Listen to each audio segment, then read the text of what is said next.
the problem is the film festivals cost a lot Oh yeah. to submit them. Yeah, absolutely, man. It's almost even more than making a movie just to submit it to film. It's so funny too because people don't talk about that. People never talk about how expensive it is to submit stuff to film festivals, like 50, $100 a pop, and then like can't guarantee that you can get in. And it's like, wow, I could have made 5 movies for that. Yeah, yeah, exactly. Yeah.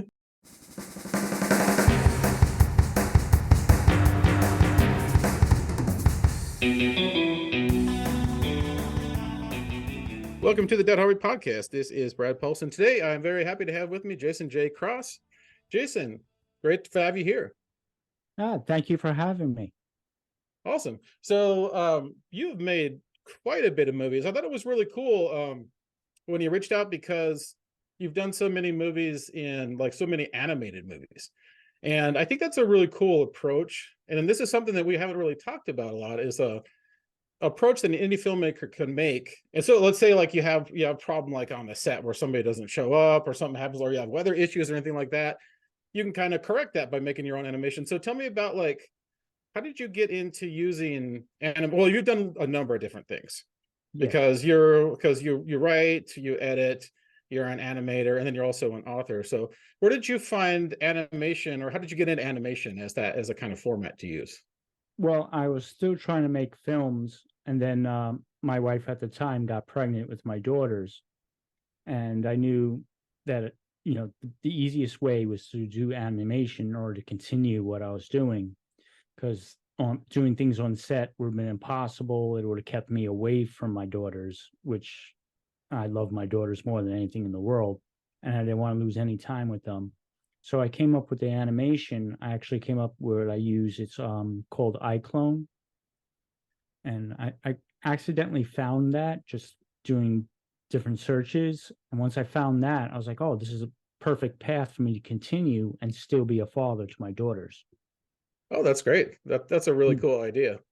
It's kind of Yeah. like it's kind of like the whole work at home for thing, but for making movies on top of it, especially because I know you got like you're busy full-time job, then you have a family, and Yeah. then you're making movies on the side and all that. So yeah, it's like that's a very cool way to find the extra time to do that and then be home with your family. I like that. That's cool. Yeah, Um, and it's actually it also like you can do more in animation than you can on a live film because your imagination is not limited to what you can afford yeah. because you can create a lot more in animation than live action. Absolutely. Like if you want to go to like look if you want to go to like the Spirit Halloween store and spend $50 on a werewolf costume, it's not going to look as good as if you draw Yeah, exactly. it. uh, so did you have any kind of experience in animation or drawing before you got into that or Well, actually, when I first started getting into um, filmmaking, it was I was using Flash. Mhm.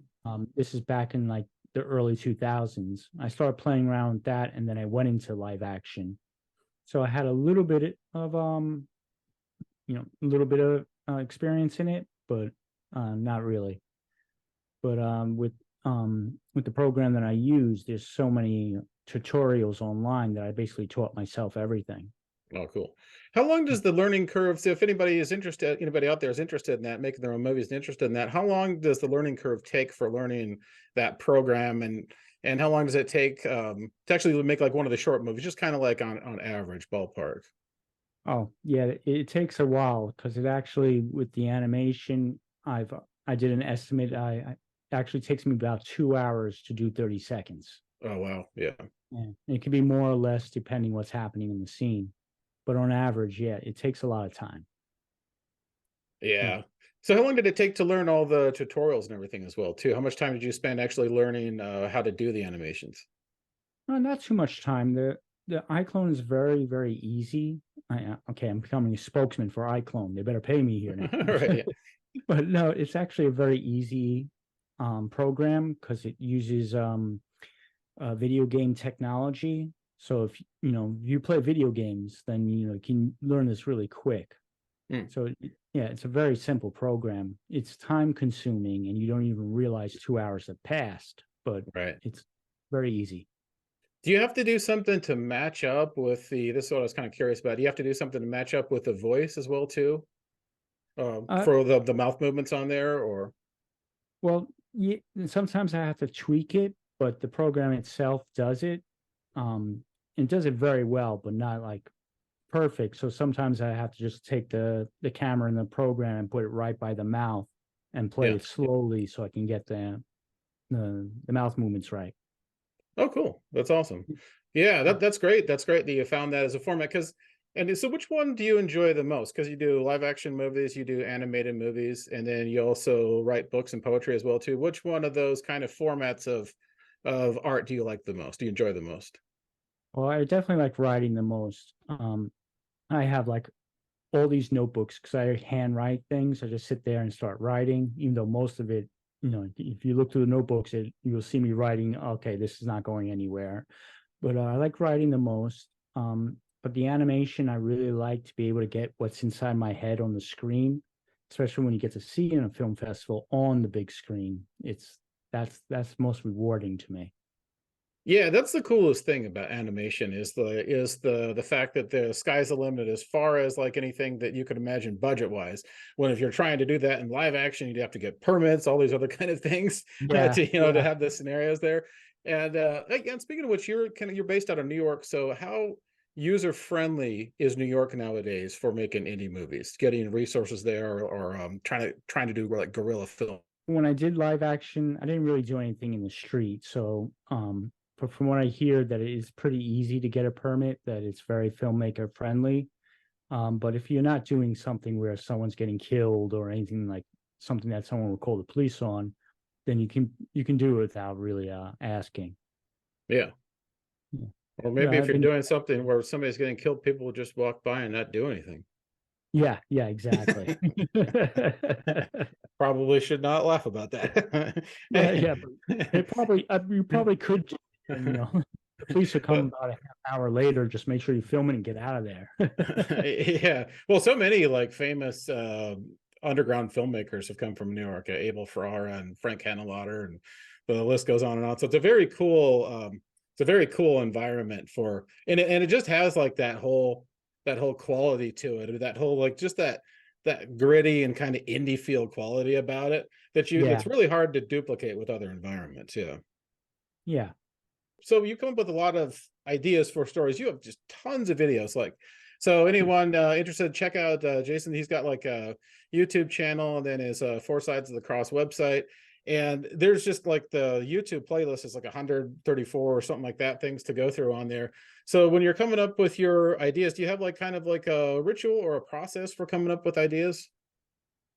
Well, I like to always do pen and paper, so I have hundreds of notebooks. If I ever died and people try to look through my notebooks, they're trying to figure out what's going on. I don't know. Like I don't have a system, but I basically just take a pen and paper and I just start writing. And some things work out where I can turn into a film, some do not. I'm actually trying to put together a short story novel with all the little things that I wrote that it's not good enough to actually make a film out of, but I thought they're pretty interesting. So yeah, everything is just pen and paper and just make sure I write all the time. I have the subway ride, I write there. Yeah. My Yeah. lunch break, I write there. And I'd say about 90% of it doesn't turn into anything, but I make sure I'm constantly writing. Yeah, see, I think it's kind of interesting because the more I think that like my imagination deadens the more that I watch TV, but the more that I read or the more that I write, the more I think it's like, do you think there's a truth to like the more that you write, the more ideas just kind of like naturally come to you or naturally flow? Oh, absolutely. Like I said, sometimes that where the last sentence of it is where this is not going anywhere, but sometimes it just comes right out. Yeah. If you ever see my film Got to Eat, that was first time wrote it down the whole thing without having to go back and change anything. Hmm. That one just flowed. Yeah. Awesome. How did filmmaking get into your blood? Where did the origin of that come from? I moved to Long Island for a little while to get away from the city because I was just constantly working in my accounting work, and I just kind of started feeling like almost dead inside. Hmm. But from there, I just started writing more because I took a job that was very easy. So like most of the time, I wasn't doing anything. So that's when I started writing, and then I got into I said Flash and made a little animations there, and then I got into um, regular filmmaking with Adobe Premiere, and then I met some people and we did some things, and it just started growing from that, trying to get that quiet in my life. Because like I still do work for a law firm doing mostly accounting work, but at that one moment I was just working from 7 a.m. to about 8 p.m., and that Yeah. was my life. And when I took a step back, I started feeling like I had this imagination that was being stifled because of all this work. And from there, then I just started like always making sure I always was writing something, whatever it was, I was always writing. And now I can deal with the New York life where everything's going so fast. Yeah, absolutely. Are there some movies or like just like a couple movies in particular that inspired you, or that you've always kind of, or like you watched that movie and said like, oh, I want to make a movie after you saw it? Yeah, well, I was always into horror. Horror was like, well, maybe not when I was a little kid. My father, he hated Disney, so he made me watch Friday the 13th and stuff like that. It's Like hilarious. any of the hell out of me. But about 10, 11 years old, I was actually reading Stephen King books when I Yeah. just got really into it. But actually, a very funny story. No one's been able to tell me what this movie is. I only remember pieces of it. Hmm. Um, it was something about it was a bear. I remember one scene where a guy's running. For some reason, he climbs underneath the gate instead of above it, and it rips him in half. Another scene, they're all in this bunker underneath, and this guy with a bandage goes to look up the hole to see if anything's there, and then comes out without a head. Wow. Um, but with that film, at the very end, you know how they do the horror movies, they show all the bears still alive as they escape. Right. Yeah. Yeah. My father, even though I was crying, said, "No, we can't leave. We're going to watch the sequel." And made me made me cry through all the credits. It's funny Holy now. crap. Yeah, funny in retrospect. Yeah, Yeah, things like that are never funny at the time. It almost reminded, the way you were describing that reminded me of that scene in Beastmaster. When like the young Beastmaster is getting the powers and that bear attacks somebody and like pulls him through the bushes, and then the yeah, Beastmaster kind of like goes out to tame the bear. It sort of reminded me of that. I think it's interesting mentioning that like there's the movie that you're trying to find, because I've had that movie as well too.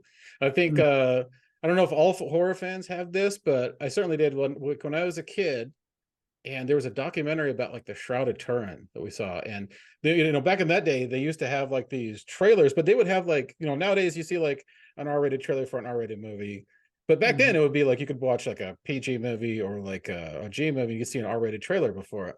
And there was some movie where like these dolls were attacking people, somebody got thrown up in a freezer, and these people were playing cards, and these little dolls were stabbing them. But it wasn't like Dolls by Stuart Gordon. It wasn't like Fear of the Dark. I've been trying to find this, and it gave me nightmares for like 3 weeks when I was a kid, and I still haven't found this movie. I think it may be like an Italian movie or something, but somebody has to do like some kind of a service where they find these movies that people, yeah. like people are looking for their whole life and they don't know what they are. Even with like the advent of streaming and those obscure movies more easy to find, I still can't find that movie.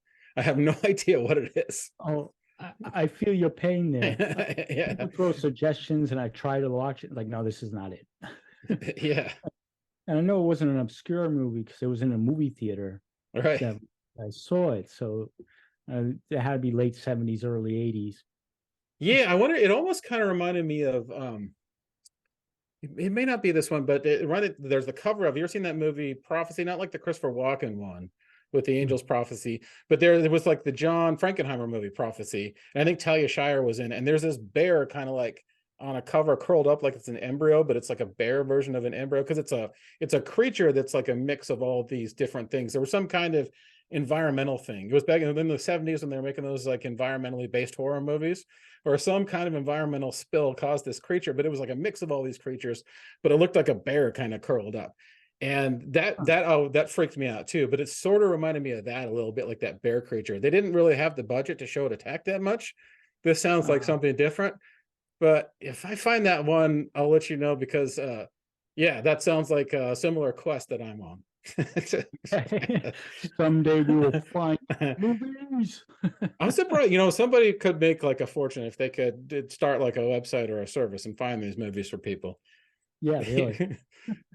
If somebody sees this and they find this movie for me, I would be willing to pay like $500 if I could know what this movie is, just to fulfill that lifelong quest. But I still haven't found it. I went like on all the nerd sites. I asked all the movie nerds I know, and I still haven't been able to find it. Oh, I know, I know. I've been all over the place, all the horror websites trying to find it, and unfortunately, those are the only scenes I remember. Maybe it was something that didn't get released. It could have been like this with the movie that you're talking about too. Maybe it was like a limited release, or it's just out of print or something. Yeah, because we did like an episode where we were going through all the Bear movies, and and nothing like that stuck out. But it's kind of funny because there was that movie Grizzly 2 that George Clooney was in that was pulled for a long time. And then they put like all these filler scenes in, and then they finally released it, but it was absent for I think like 30 years or something like that. But there are movies Oh, like wow. that. But eventually, maybe before we die, we'll see those movies. Yeah, maybe. And if somebody comes up with this service and starts making money, remember, we need a cut. We came up with this. Absolutely. Absolutely. So now for for financing your movies, do you completely like self-finance anything, or do you have like a Patreon or anything like that where people help out? I'm actually trying to work on a locals. I always did it all myself, but now with the economy being so bad, it getting harder and harder, and the biggest expense is he's getting into film festivals. Yeah. And I like this one particular hunter because my daughter, she's 12 years old, played the character that I really want that one out there. But Yeah, awesome. normally, yeah, normally I just do them because I like to do them. Yeah. No financial incentive at all. But now it's becoming like, oh, everything's so expensive. If I want to Yeah. continue doing this, then yeah. So I'm working on a locals a platform. I'm creating an ad right now, and we'll see where that goes. Oh, awesome. So now, yeah, so this one, that's the background that I have here. You had a campaign for it on your site. Or then we were kind of talking about this before we started recording. Are you going to Mhm. do like another launch like another promo for it, or Yeah, I think I'm going to try to. That one didn't work out so well, so I'm trying to learn from my mistakes and come out with the second one. Where again for this Indiegogo, I'm trying to get just money for the film festival, so I can get that out there. And yeah. of course, the better the film festival, the more it costs. So Yeah, I'll and get oh, sorry to cut you off. You're saying. okay. That's okay. I'm just very happy with the way this one came out. Yeah. And this is interesting to kind of delve into because we were talking about this before we started recording. Also, a lot of what you hear in indie movies, like especially like indie movie success stories, or a movie was made on Mhm. $16,000, like Blair Witch ballpark, or paranormal activity, I think was like right around 12 grand.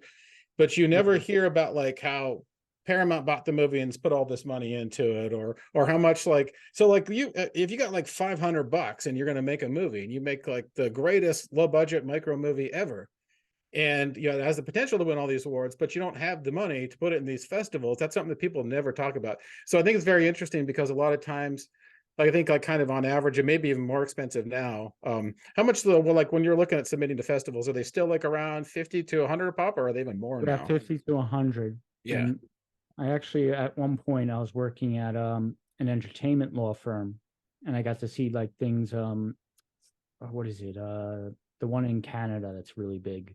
Oh, Telluride or Toronto or You think Toronto? Mhm. Well, I think there's anyway, one called TIFF that may be there as well too. I think there's a couple of yes, yes, yeah, yeah, okay. that's the one. Okay. Yeah, that since I worked for the lawyers, I saw like how much actually goes into it because you don't go to these big film festivals without lawyers.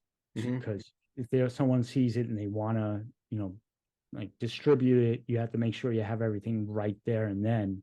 Right. Because if someone sees something and they really like it, well, the two things I was always told: if they really like it, you better have some like an attorney involved. Because if they don't, if they're not going to sign you there, they're going to forget about the movie. And Oh, another thing, yeah. a producer will come up and it's like, "What are you working on next?" maybe because they want to do something future. If you don't have anything, you're forgotten. So like Dang. these are things I've heard. It's like a strike while the iron is hot kind of thing. Everybody has a bidding war for it. But then, or Exactly. so, yeah, if you're like a low budget filmmaker and you're like, it was all I could get just to get money to get on a bus to come out here. Now I got to have Yeah, paperwork exactly. too. and Yeah. then, Yeah, if you're not ready, like, yeah, it costs money. It definitely like maybe not so much making it, but getting it out there, and then once it's out there to further your career, it gets very expensive. it was funny too because I knew people like because I was in LA for a while and there was these like low budget filmmakers I used to hang out with, and they would like there was these one guys that would spend like $1,000 on a movie, and then they would spend $4,000 to $5,000 on the party, and then also for like festivals and stuff like that. So it's Yeah. like, yeah, if you're gonna make if you so I guess if you're gonna spend $500 on a movie, set aside $4,000 for festivals. Yeah, That's so exactly. weird That's the though. most expensive part. Yeah, but I think it's very interesting to bring that up because that's something that I never hear people talk about like Mhm.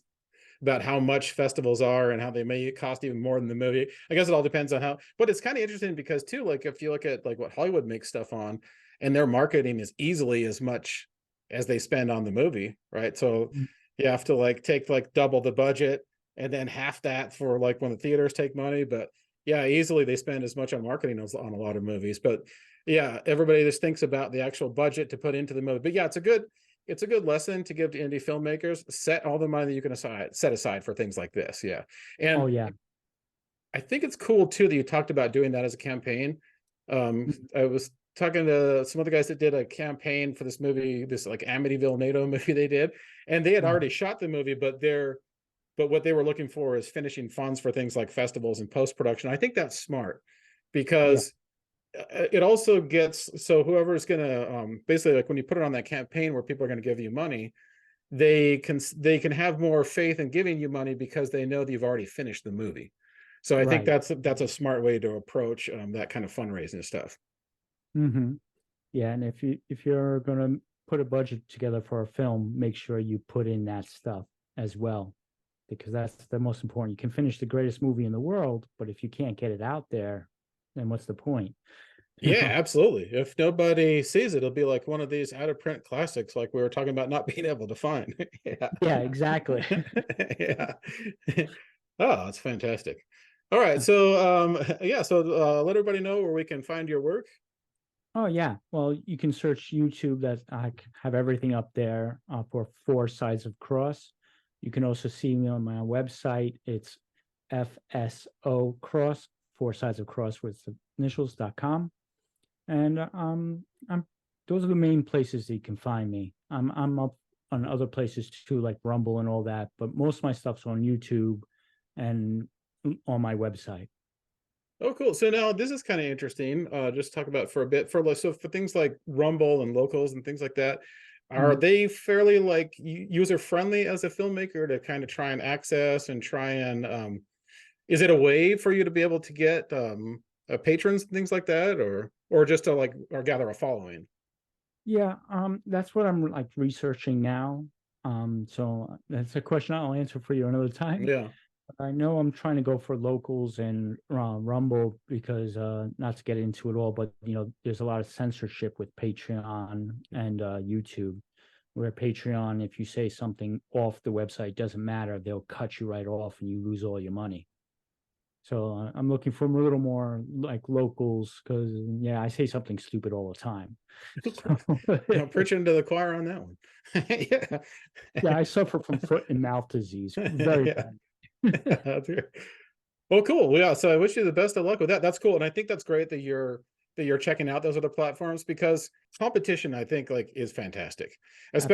Especially if there are rules limiting people from free speech or whatever they want to do Mhm. as a filmmaker, as long as you're like not hurting anybody and having Exactly. fun, and making a movie, I think it's all in fun. And actually, I think this is kind of cool thing to bring up as well too is that I was watching one movie about where you were talking about how you got kind of some pushback because you're religious, and I think like and I thought that was kind of interesting because I grew up in the church and I've always liked horror movies. I was scared of them for a long time, but then like somebody when I was in high school, they introduced me to some Stephen King. It was Stephen King book that had Rage and like The Long Walk, and I think the Running Yeah. Man was in there, and I was kind of hooked after that. I think it was a way Uh-huh. to kind of try and conquer my fear. Is that kind of how horror works for you as well too, or is there something else that draws you to it? Well, what draws me to it, especially the movies, I always found the one thing different from horror movies than anything else, is I find them interactive. Where Mhm. you go, don't go in there. You're screaming at the TV. Don't go in there. Oh, you're dead. You Yeah, don't get that with any type of genre besides yeah, horror. that's Where you true. get, Yeah. yeah. So Yeah, I remember Stephen King was saying like when people always ask me like why do people do stupid things in your books? He's like, well, if they didn't do stupid things, I couldn't have the book or something like essential to that. yeah, It's like the story would be over in like 10 minutes. yeah. I tell my daughters the same thing. It's like you have to be stupid to be in a horror movie because if you were smart, the movie would be over in 10 minutes. Yeah, I always like it like when they base horror movies that are like in the 70s or an earlier time period. So because I think it's tricky now to get away with you find it like it's tricky when you write to get away Hmm. from the modern things like cell phones. Like, if somebody's Yeah, stranded, they could have a cell phone, get themselves out of a situation. You find that kind of tricky? yeah. Well, I think the best way is always from what I've read and all that. Since my stories have been pretty short, I don't have to worry about that. But I think the one trope they always do is like the cabin in the woods, no signal. Right. But I noticed, yeah, they have to put that now in the beginning of the movie. Oh, I'm not getting any signal. I'm not sure why. You have to because if they have the cell phone, they're resaved. Yeah, absolutely. And I think that was kind of, yeah, you just have to do extra work nowadays to Yeah. yeah, to make us, because now like we got cameras all over the place now. Like Mhm. it would be very difficult to be like a criminal or a murderer and get away with things like that. Like they just caught that Yeah. one guy that was Pennsylvania or something like that. Oh yeah. Yeah. He I was heard only about on that. the lam for a couple of days. So it's like I could be a terrible criminal because my conscience, and then I'd just be paranoid about getting caught because anything could catch you now. That's Yeah. why I think a movie like The Black Phone that took place in the 70s really Yeah. creeped That's me the out one. because nothing like that was there to save people. You're really on Mhm. your own and off the grid, even if you're in the Yeah. suburbs in Yeah. that time Exactly. period. That was a good movie. I enjoyed That was that a one. great movie. Yeah. That kind of got under my skin. I was like, this is effectively very scary. And Hmm. yeah, Ethan Hawke, it's like I seen him in all these comedies. I'm not gonna look at him the same way anymore. He Yeah. did a really good Exactly. job in He that was movie. great. He was yeah, it was fantastic. We're seeing like a really cool speaking of indie horror movies and time to make indie movie, I think this is a fantastic time to be an indie filmmaker, especially Oh for yeah. indie horror, because there's so many cool ideas that you're seeing out of indie horror that right now, Uh um, huh. and Yeah. especially with Hollywood crumbling. This is the Absolutely. Yeah. real resurgence of it. It's almost like we're in kind of like that indie period where Rodriguez and Tarantino and Kevin Smith in the early '90s. I think we're seeing a Yeah. resurgence of that now. Hollywood's going like this, and the indie stuff's going up like this, especially with streaming formats having so much stuff available everywhere. Yeah, exactly. And Hollywood, I'm what I've heard with the streaming service, that it's not a good business model. They're losing money like Hmm. crazy. So when you something as big as Hollywood, this is not a good business model. But for an independent, this is a great business model. Yeah, absolutely. It's totally like the Wild West right now. Like Yeah. yeah. Have you kind of experimented with trying any of your stuff on like Tubi or any of those formats where they kind of sell it for you? That's another thing I'm thinking about. It's only because the financial problems Right. now. But my past was like, I made it. Oh, I made it. I did it. That's great. Next project. And I Right. didn't think about it anymore. I send it to film festivals and all that, but it is a hobby for me. It's not I'm doing well with my day job, and then Mhm. as a father, I need that steady income. But Yeah. things like how they do Adobe now, where before you just bought the program and you're fine, but now they rent it. Hmm. And since I use more than two programs, then I have to get the whole package, which turns out to be $60 a month. Yeah. And that, it's fine, but it adds up, especially at times when I'm not making anything. I'm still paying for the software. I remember they were doing that with like Microsoft Office. Everything became like this Yeah. sort of like a rental thing. Now, that's kind of the cool thing about Final Cut Pro is that they don't do the but I think Adobe, I'm not sure which one is used more. Um But yeah, they don't do the actual monthly fee, which I'm sort of surprised by because they're tied into Apple. So I think Apple would try and exploit that for Yeah, like a monthly fee. But I guess they make so much money off their iPhones, they don't have to try and do that with that. But yeah, right. no, it's tricky. Like everything, like all that stuff you used to be able to own, Yeah. you have to all rent it now. Yeah. Yeah, and the problem I always had with Adobe, I tried like to cancel a couple of times. It was like, well, you have a contract, so there's going to be a fee for you to Mhm. cancel. I was Yeah. like, oh, geez, they really got you. Oh yeah. Yeah. Yeah. Yeah. And Absolutely. I don't use a Mac. I use a PC. Adobe's perfect for me, and Yeah. they are the lead. They're definitely the best in the business as far as if you're using PC. I use Final Cut Pro in school, but I always liked Premiere. Well, you'll still probably save a bunch of money since their computers aren't nearly as pricey as the Apple stuff. And then Apple Yeah. also they're like they change all the ports on everything, so that you Hmm. have to get the adapters for all this stuff now Yeah, too, which is a whole exactly. other thing. They know how to get you. Yeah, yeah, yeah, for sure. Oh, cool. Well, and is there anything that you're working on next that you want to promote, or anything that you have upcoming? Well, I'm working on that. I'm working on the locals. I'm hoping something comes from there. I'm trying to do a couple of animated podcast type things. Oh, Um, that's cool. yeah, where I'm going to have one where it's in the future, the world is messed up, and there's a girl robot that talks to the user about fan-made films, and kind of just do like a critique of them and stuff like that. I have one for to be not to get too political, but it's the devil saying, "This is who I like today" in the news. Hmm. And just another one where just speaking out short stories that I wrote, where he just sits there and talks to you, tells you the story. You see where those go, and I've also got that short story novel.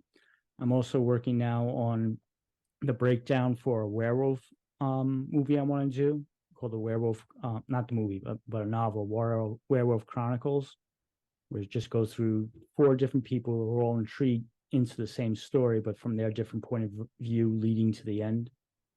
So Oh, cool. I'm working on a lot of things, but I don't think I have anything that's coming soon. Okay, awesome. Well, cool. But Watch Well, yeah, Hunter, but what was the last part? Watch Hunter, that's a Oh, good one. Hunter. Yeah, Yeah. awesome. And that can be checked out on your website, or where can people find that? Yeah, on my website, Okay. YouTube, it's on private now because film festivals don't like it when it's on YouTube, Oh but yeah. you can still see it on my website. Okay. Cool. Fantastic. Well, it was fantastic talking with you, and really check out Jason's stuff, and I wish you best of luck on your upcoming projects. Thank you very much. Thank you for having me. Yeah, and if we ever find those movies, we will let people Yeah. know. I just We'll haven't. keep in touch. I could be like on my deathbed before I see that movie. I have no idea how long it's Yeah. going to take to find it, but I will keep searching. Yeah, me too.